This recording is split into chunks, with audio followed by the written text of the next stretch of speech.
매일경제TV를 보면 성공이 보입니다. 최원덕의 성공 전략 지금 바로 시작해 보시죠. 엠비엔골드 최원덕 매니저와 함께 할게요. 안녕하세요. 네, 안녕하십니까. 네, 다행히도 시장 장 초반에 비해서 많이 올라주고 있습니다. 양시장 2% 넘게 상승하고 있는데 오늘 두 거래일 연속 반등 중이거든요. 네. 전강 후강 기대해봐도 괜찮을까요? 조금 기대를 해도 되는데 제가 볼 때 아침에 좀 많이 올랐거든요. 그래서 사실 이게 시장 반등이 좀 시원하게 올라갔으면 좋겠지만은 제가 볼 때는 좀 조심스러운 상승, 그러니까 좀 계속 확인해 나가는 과정이 좀 필요합니다. 제가 잠시 뒤에 좀 시장을 좀 말씀드리겠습니다만은 계속 올라가겠지만은 급등보다는 그냥 좀 차분한 상승을 보고 좀 차분하게 대응하는 게 좋지 않을까 이렇게 한번 생각해 봅니다. 좋습니다. 그럼 오늘 시장에서도 최원덕 매니저의 수익은 어떻게 빛을 발하고 있는지 첫 번째 종목 함께 알아보시죠. 네. 실리콘투입니다. 8월 6일 날 매수 이후 저희가 벌써 14% 급등의 수익률을 올리고 있는데요. 네. 사실 지금 아모레퍼시픽으로 인해서 화장품 투심 악화되고 있는 것 같은데 실리콘투 괜찮나요? 그러니까 지금 그 아모레퍼시픽 때문에 아침에 이제 화장품에 대한 걱정이 많았을 것 같은데 네. 아모레퍼시픽이 쇼크 중에 쇼크, 진짜 상상도 못했던 그런 쇼크가 나왔거든요. 근데 이게 중국 때문에 나온 거고, 지금 제가 계속 말씀드렸잖아요. 화장품은 지금 우리의 이 어떤 그 중소브랜드 화장품은 지금 미국을 중심으로 한 해외에서 매출이 많이 나와서 이 K뷰티가 뜨는 거지, 중국에서는 계속 약화되고 있는 거예요. 그러니까 아모레퍼시픽이 워낙에 중국 쪽에서 강했던 거고, 중국 쪽에 적자를 예상하고 있던 건데 그 적자가 2배 넘게 나왔거든요. 그러니까는 정말 쇼크 중에 쇼크가 돼서 급락이 나온 거고, 그 외에 지금 오히려 미국계 이 수출하고 있는 기업들은 더 부각이 되고 있는 거죠. 그러니까 실리콘투 같은 경우는 이번 주에 실적 발표할 걸 예상이 되고 있는 건데, 지금 이 최근에 이 실리콘투는 이제 이 유통을 하잖아요. 그래서 이 대표적 어떤 조선비니라든가 이런 화장품들의 매출 전망이 계속 높아지고 있어서 아마 실적 발표 이후에도 계속 올라갈 것으로 보여집니다.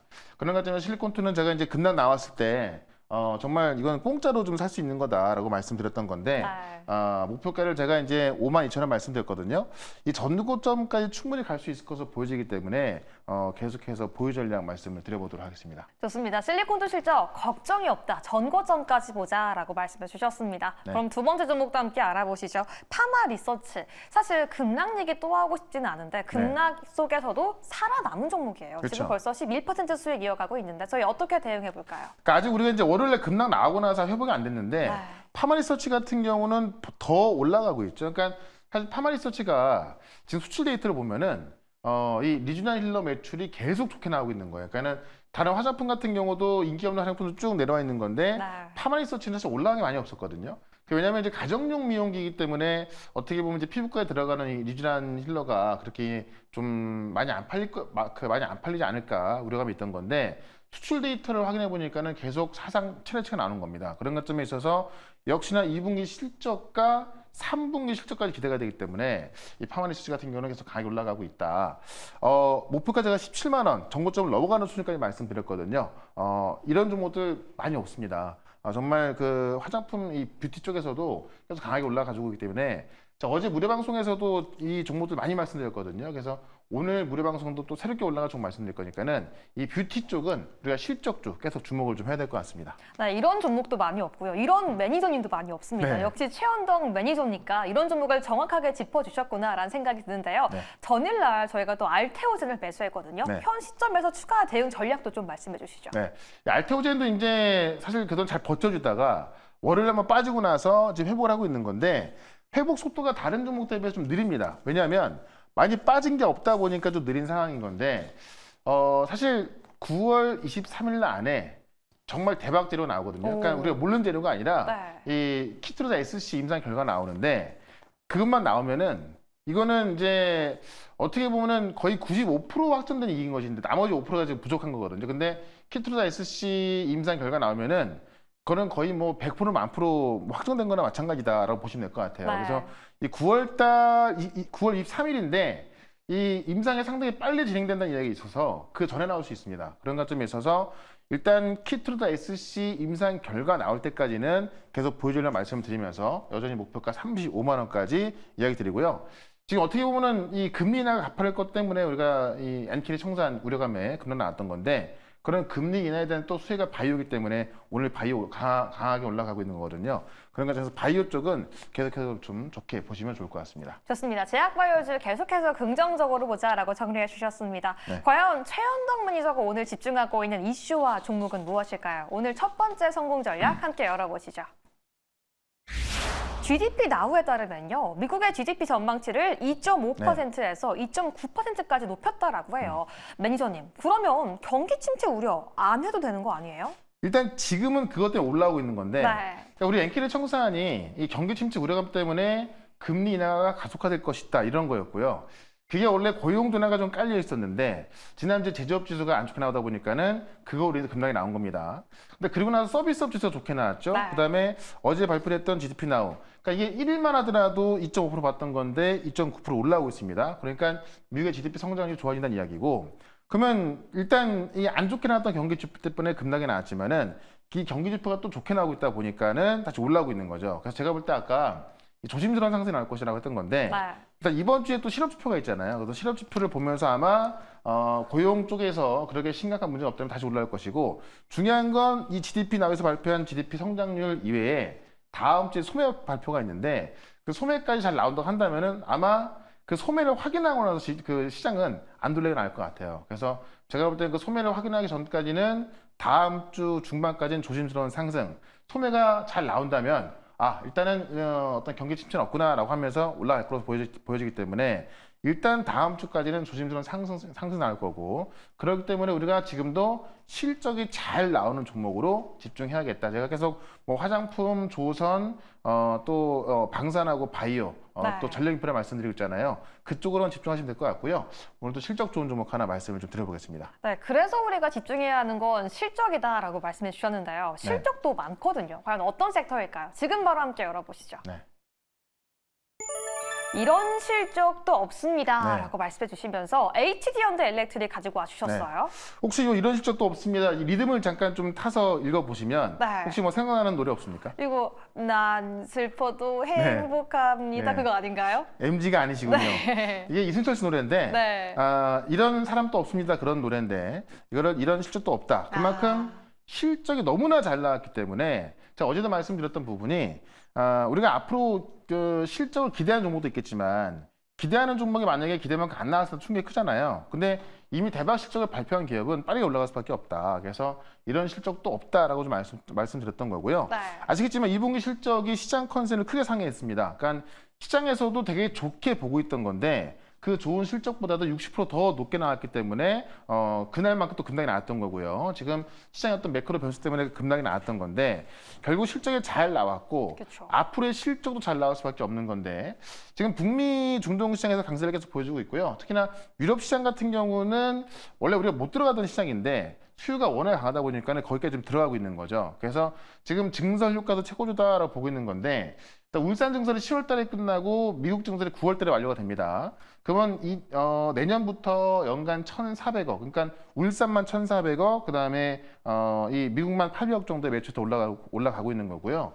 26년부터는 본격적으로 증설 효과가 나오기 시작하면서 이제 30년도에는 매출이 5천억이 더 증가하는 겁니다. 네. 그런 것점에 있어서 실제 실적이 잘 나오고 있는 건데 그쵸. 이게 지금 전방성이 좋은 거잖아요. 그 실적에 맞게끔 증설 효과까지 나오면서 실적은 더 좋을 수밖에 없다는 것이고 지금 실적이 어쨌든 이게 중요한 게 뭐냐면 좋게 받는 건데 그거보다 더 좋은 60%가 더 좋게 나온 거거든요. 그쵸. 이런 실적이 뭐 3분기는 잠깐 주춤할 수 있어요. 근데 4분기부터 내년까지도 계속 좀 이런 어떤 상승 흐름을 이어갈 거로 보여지기 때문에 이 전력 인프라 쪽에서 이 대장 역할을 하고 있는 이 현대일렉 같은 경우는 우리가 빠졌을 때 좀 관심을 가져야 한다 이렇게 말씀드리면서 차트 한번 보도록 하겠습니다. 네, AI 분야에서 반도체보다 오히려 전력주가 탄력성이 더 좋습니다. 하지만 우려스러운 건 차트를 봐도 알겠지만 네. 이미 실적이 잘 나와서 급등을 했기 때문에 네. 재료 소멸로 봐야 되는 건 아닌지 우려도 있어요. 그러니까 이제 실적이 그 실적이 급하게 나오면서 올랐던 건데 네. 이게 지금 어떤 시장이 우려감 때문에 빠졌던 부분이 있거든요. 그쵸. 근데 역시나 이번 주 월요일날 급락이 나왔었지만은 사실 급락이 좀 덜 나왔던 거고요. 그 이상으로 올라가고 있죠. 그만큼 실적에 대한 그 시장의 수급이 좀 몰리고 있다라고 좀 보시면 될 것 같고요.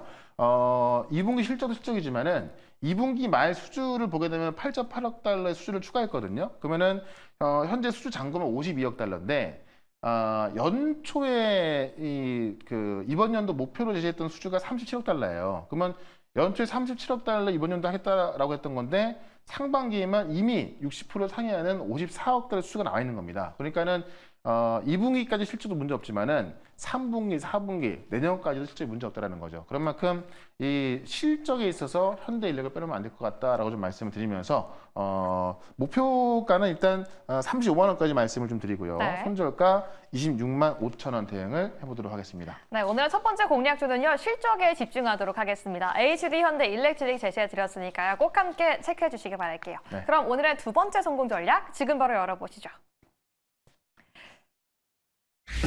경기 침체를 피해갈 테마주라. 네. 아니 이거는 제가 탐이 나서 제가 좀 알아가고 네. 싶어요. 사실 테마주를 제가 원래 잘 안 하는데 네. 이 경기 침체를 피해갈 테마주, 그러니까 이 정부 정책과 연관인 테마주는 사실 계속 이어갈 수밖에 없고 이런 기업들이 어떻게 보면은 지금 이 경기 침체 때문에 실적이 잘 나오는 기업들도 사실 이런 매크로 변수 때문에 좀 급락이 나왔던 거잖아요. 그런 걸 피해갈 종목을 좀 봐야겠다라고 좀 말씀드리면서 사실 우리 이번 주 시장 수급 보시면은 월요일 날 이 엔캐리 청산 우려감 때문에 코스피는 외국인이 1.5조를 팔았어요. 네.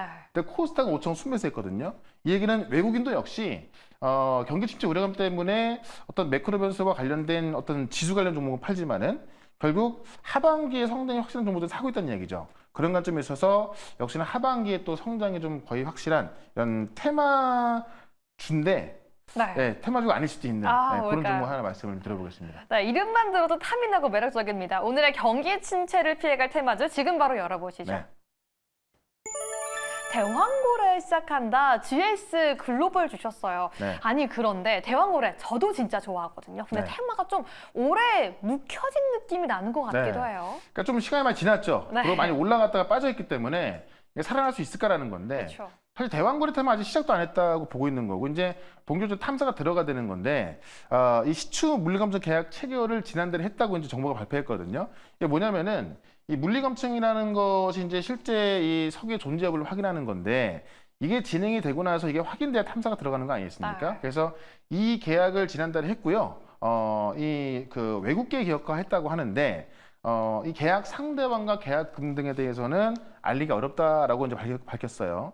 보통 우리가 이런 비밀 유지 계약을 할 경우에는 빅테크나 빅파마들과 계약할 때 그런 경우인데 지금 이 어떤 계약 금액이나 이 계약 상대방을 못 밝혔다는 것은 결국 어떤 큰 기업과 했다는 것을 볼 수가 있을 것 같고요. 우리가 뭐 엑슨모빌이라든가 많은 관심을 갖고 있는 기업도 있지만은 그런 기업들과 계약을 체결했을 걸로 좀 보여지는 겁니다. 그런 관점에서 시작했다라고 보고 있는 거고 왜 그중에 GS 글로벌이냐면은 이 GS 에너지가 100% 자회사인데 이 GS 에너지가 대왕거래 전략회의에 참여를 했죠. 그래서 이 GS 에너지가 비상장사로서 그룹의 어떤 에너지 신기술, 뭐 해외 자원 개발 이런 걸 담당하고 있는데 이 GS 에너지가 이제 가스공사라든가 포스코 인터와 같이 이 민간 기업으로서는 몇 개 안 되는 그 기업 중에서 이 전략회의에 참여하면서 GS 글로벌이 이제 어떤 대왕거래에 있어서 가장 큰 테마주를 보고 있는 거고요.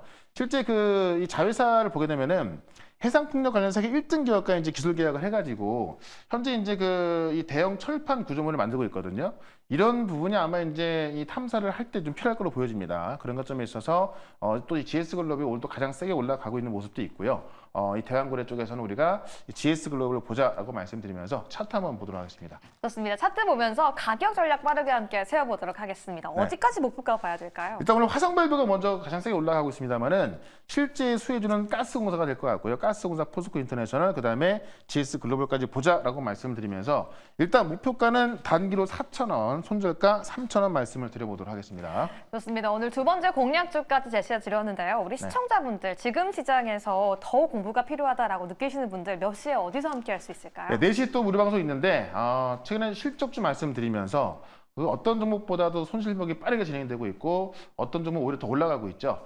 어떤 종목으로 대응하느냐가 중요할 것 같습니다. 오늘 4시에 있을 무료 방송 유튜브에서 최현덕 검색하시고요. 4시부터 실시간 방송 보시면 되겠습니다. 네, 파마리서치 이번 주에도 11% 급등했죠. 경기 침체를 피해갈 테마주 궁금하시다면 오늘 오후 4시 최현덕 매니저와 함께 꼭 함께 체크해 주시기 바라겠습니다. 오늘도 최현덕 매니저와 함께 성공 전략 포착해 봤습니다. 감사합니다. 네, 고맙습니다.